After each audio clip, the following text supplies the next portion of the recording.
The Swadeshi movement. The late 19th century saw the East India Company forcing Indian farmers to grow cotton and indigo for export to Britain.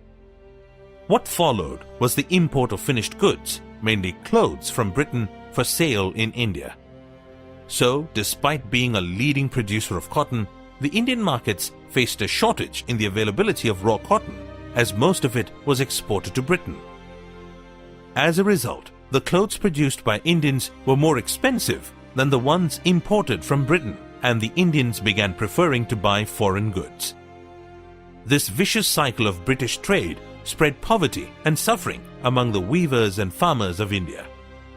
The misery of these poor masses prompted nationalists like Lokmanya Tilak, Aurobindo Ghosh, Lala Lajpat Rai, and V.O. Chidambaram Pillai to initiate the Swadeshi movement in 1905.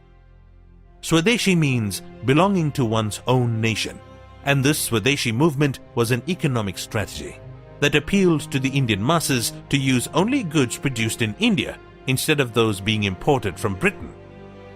In 1921, when Mahatma Gandhi took over the leadership of the Indian National Congress, the unrelenting British were still continuing to exploit the Indian farmers and weavers.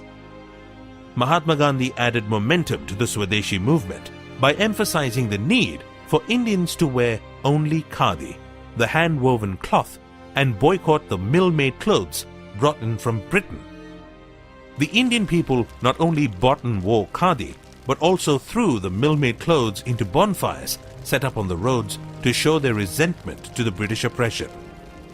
This resulted in the making of more khadi by weavers, the growth of village industries, and a substantial reduction in the export of cotton. What the Swadeshi movement did was that it propelled the Indians to think in terms of national self-sufficiency. It made the simple hand-spun cloth a medium through which the quality of life of millions of weavers in the villages of India could be uplifted. It gave life to Gandhiji's belief that the true India could be found not in its few cities, but in its 700,000 villages.